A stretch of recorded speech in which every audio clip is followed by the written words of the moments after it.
नौजवान साथियों, बुजुर्गों, देखिए मैं समझता हूं कि तकरीर सुनने तुम रजिस्टर ओवैसी साहब की आए हो, वो चंद मिनट के अंदर तशरीफ लाने वाले होंगे।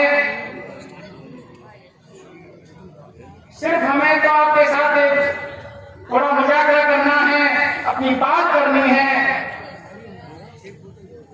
कि इस मुल्क के अंदर 75 सालों से हर छोटी छोटी कौमों ने अपनी पार्टियां बना करके अपनी हिस्सेदारी की बात की और हिस्सेदारी ले भी ली। इस मुल्क में हमारा जाट भाई 1.5% जाट भाई ने अपनी पार्टी, अपना कायदा, अपना झंडा, अपना डंडा बनाया और इस मुल्क की सीएम से लेकर पीएम चौधरी चरण सिंह को पैदा किया। इस मुल्क में काशीराम जी आए, पंजाब से चलकर रोहतक जिले के खावासपुर गांव में रहने वाले काशीराम जब उत्तर प्रदेश की सरजमीन पर आए तो दलितों के बीच में गए, क्योंकि बेस वोट उनका दलित था। दलितों के बीच में जाकर के काशीराम कहते हैं, ऐ मेरे दलित भाइयों, 4,500 साल पहले इस मुल्क के अंदर तुम्हारे पुरखों की हुकूमत हुआ करती थी, चलो अपनी लुटी हुई और गुमी हुई विरासत को हासिल करो। जब काशीराम जी की बातें मेरे दलित भाइयों ने सुनी तो वो दलित भाई जिसके न पेट में रोटी थी, न तन पर लंगोटी थी और बड़े बड़े धन्ना सेठों के यहाँ जाकर के वो और उनकी बहन बेटियां काम किया करती थी, बड़ी चुनौती थी, बड़ा चैलेंज था। काशीराम अचानक आ जाते हैं। काशीराम ने जब ये अपनी बात रखी उनके बीच में, उन्हें पसीना छूटने लगा कि काशीराम, ये कौम सुबह से शाम तक मजदूरी करने वाली, तमाम सवारों के खेतों में, खलिहानों में काम करने वाली ये कौम अपना हिस्सा कैसे ले सकती है, अपने पुरखों की गुमी हुई और लुटी हुई विरासत को कैसे हासिल कर सकती है। तो काशीराम ने कहा कि मैं आपके सामने 2 फॉर्मूले देना चाहता हूं, आप उन पर अमल कर लेना, तुम भी इज्जत वाले बन जाओगे। काशीराम ने अपनी कौम के बीच में कहा था कि ऐ मेरे दलित भाइयों, जिस जगह तुम रह रहे हो, चाहे झोपड़ी में रह रहे हो, चाहे खेत में रह रहे हो या पेड़ के नीचे अपनी तिरपाल बांधकर रह रहे हो, उस पर झंडा लगा लेना और जिस मैदान में बनाऊं उस मैदान में आ जाना। एक दिन वो आएगा कि तुम भी इज्जत वाले बन जाओगे, तुम भी हिस्सेदार इस मुल्क की सियासत में बन जाओगे। काशीराम की इस बात पर अमल किया, दलित भाइयों ने अमल किया काशीराम की इस बात पर। तो हमने देखा कि बहन मायावती 4 बार इस सूबे की, इस उत्तर प्रदेश की चीफ मिनिस्टर बनी। आपने भी देखा जब दलित भाई इकट्ठा हो गया तो मेरे मुल्क और प्रदेश के बड़े बड़े धन्ना से आकर के उनके सामने घुटने टेकने लगे। सतीश चंद्र मिश्रा जी और रामवीर सिंह उपाध्याय जैसे उच्च कोटि के ब्राह्मण खुद आकर के कहते हैं कि पत्थर रख लो छाती पर और मोहर लगा दो हाथी पर, हाथी नहीं गणेश है, ब्रह्मा विष्णु महेश है। बाद में दरवाजा खोलते थे, पहले जय भी बोलते थे। ये होती है सत्ता की ताकत, ये होती है वोट की ताकत। अगर उन्होंने वोट इकट्ठा किया तो मेरे दलित भाइयों का हर विधानसभा पर 20,000, 30,000, 50,000 वोट पाने के लिए करोड़ों रुपए का डोनेशन दिया। बहन मायावती ने उनसे लेने का काम किया। ऐ मेरे गैर मुसलमानों, आज तुम्हारे साथ तो इस मुल्क का तमाम ब्रादर का भाई, तमाम ब्रादर के लोग आपके साथ जुड़ चुके हैं। कुम्हार, बढ़ई, धान, धोबी, तेज, तमोरी, काशी, पासी, मल्ला, मनारी, मछुआरे, बिंद, निषाद, चौरसिया, जो छोटी छोटे जातियां हैं, छोटी छोटी तादाद में रहते हैं, आज तुम्हारी इस बड़ी कौम के मुंह की तरफ देख रहे हैं, आज तुम्हारी तरफ देख रहे हैं। आखिर इस मुल्क पर हुकूमत करने वाली आखिर इस बड़ी कौम को आखिर क्या हो गया है, ये आगे उठकर इंसाफ लेने और देने की बात क्यों नहीं करती। आज तुम इतने बड़े तादाद में हो मेरे साथियों, और देखिए वोट की ताकत है। आज रानी के पेट से राजा पैदा नहीं होता, आज महरानी के पेट से राजा पैदा होता है, वोट के जरिए से। आप अच्छी तरह जानते हैं। अगर बताइए रानी के पेट से राजा पैदा होता तो 2004 से लेकर आज तक राहुल गांधी को पूरे मुल्क की धूल छाननी न पड़ती, रानी के पेट से राजा पैदा हो जाता। लेकिन आज मुल्क के अंदर रानी के पेट से राजा नहीं, आज मेहतरानी के पेट से भी राजा पैदा हो सकता है वोट के जरिए से। मेरे नौजवान साथियों, मेरे गरीब मुसलमान दलित आदिवासी भाइयों, और देखिए बैरिस्टर ओवैसी आज भारत वो संसद रत्न है, संसद रत्न जो शख्स है आके वो भड़काऊ भाषण देगा, वो लोगों को तकलीफ पहुंचाने वाली बात करेगा, कतई नहीं करेगा। अरे मेरा कायद इतना पढ़ा लिखा कायद है, मेरा लीडर इतना पढ़ा लिखा लीडर है कि उसकी जबान से कभी न कभी गलत निकलता है। अगर उससे तुम फार्म में भी सवाल पूछ लो, सोते हुए भी पूछ लो, तो वो हमदर्दी की बात करेगा, वो इंसाफ की बात करेगा, वो संविधान बचाने की बात करेगा, वो देश बचाने की बात करेगा।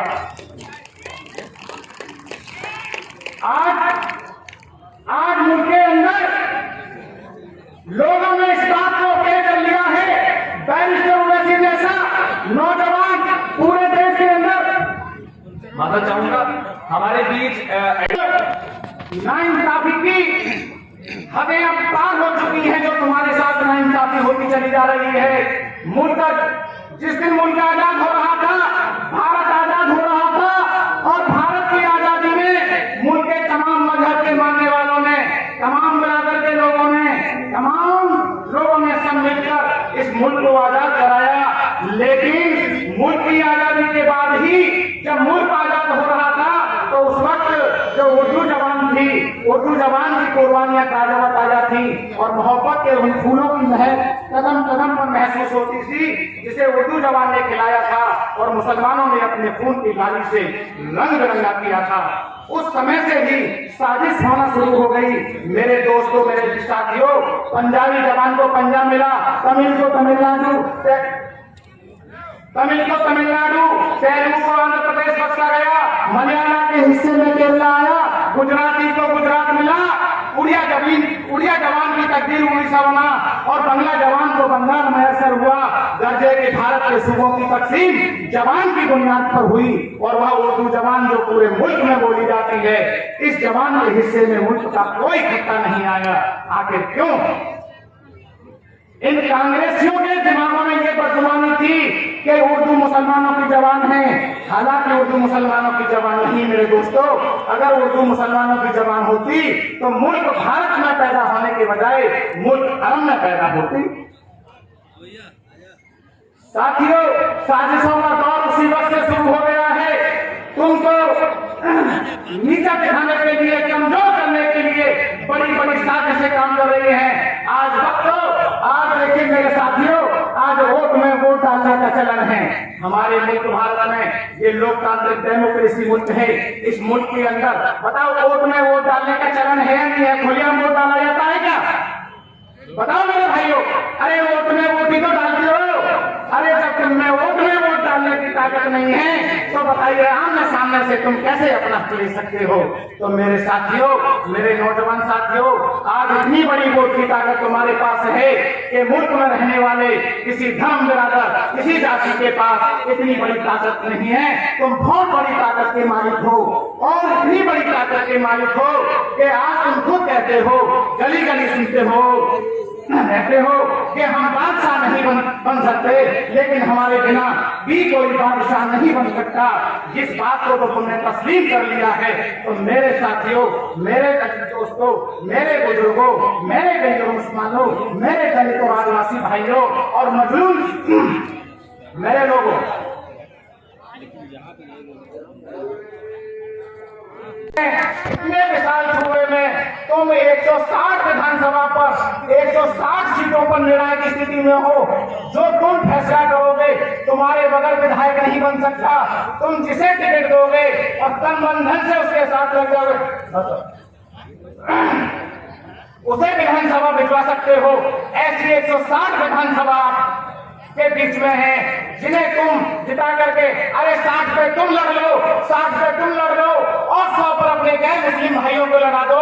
तुम 160 लोगों को, 160 नुमाइंदों को विधानसभा भेजने का काम कर सकते हो। अरे हिम्मत तो रखो, हौसला तो रखो मेरे साथियों।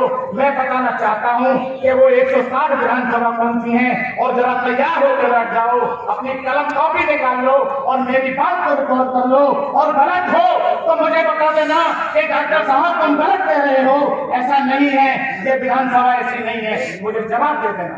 और सुन लीजिए वो 160 विधानसभा कौन सी है।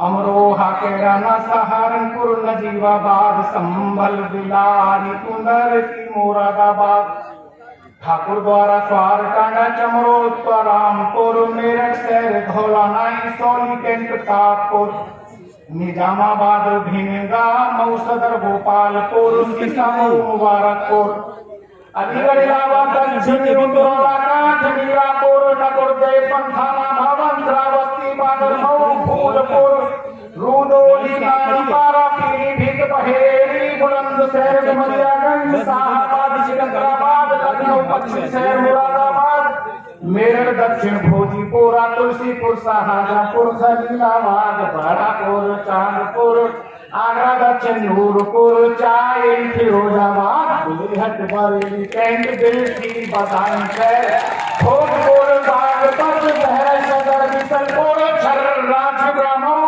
दीदारगंज, इटवा, फर्रुखाबाद सदर, फाफामऊ, फतेहपुर, फूलपुर, पवई, केसरी, गोंडा, घोसी, जौनपुर, हसनपुर, गौरीगंज, कोलपिठौर, कासगंज, लोनी, लहरपुर, केसरगंज, मेहमान, मोहम्मदाबाद, मोदीनगर, बहसी, पथरदेवा, पलियाकला, नोगामा, सादापुर, मीरगंज, पिपराइच, पडरो, नाराय, बरेली, रानीगंज, सहजवान, श्रीनगर, जिला, सोहतगढ़, तिलोई, टांडा, बिसुआ, सिकंदरपुर, श्याना, सिवाल, खास शहर, उत्तरी सुल्तानपुर, अतरौली, आरनगर, अयोध्या, नूरशहर, असमौली, बिजनौर, बुढ़ाना, बरेली शहर, सीतापुर, चकाबल, धामपुर, दरियाबाद, गुन्नौर, गोरा, ददरौली, जहूराबाद, साहेबाबाद, मटेरा, मुरादनगर, हुसैनगंज, पटियाली, पनियारा, सरधना, सिराथू, रामनगर, रूदोली, पयागपुर, लगभग 160 विधानसभाओं के मालिक हो तुम। साथियों, एक नारे के साथ जो बैरिस्टर साहब का नारा है, एमआईएम का नारा है, उसके साथ मैं अपनी बात खत्म करता हूं। एक पिता मां की संतान, हम सब के सब ही इंसान, जिसकी जितनी संख्या भारी उसकी उतनी हिस्सेदारी लेंगे देंगे, हिस्सेदारी नहीं करेंगे तावेदारी, और तावेदारी मुर्दाबाद, हिस्सेदारी जिंदाबाद, गुलामी मुर्दाबाद, इंसाफ परस्ती जिंदाबाद, इंसाफ परस्ती, इंसाफ की बात, पार्टी छोड़ो सबका साथ, मुस्लिम, हिंदू, सिख, ईसाई, जैन, बौद्ध, पारसी, थानोवाद, चलो चले ओवैसी के साथ। और याद रखो बस दो ही बात, भारत और भारत की जनता जिंदाबाद, जिंदाबाद।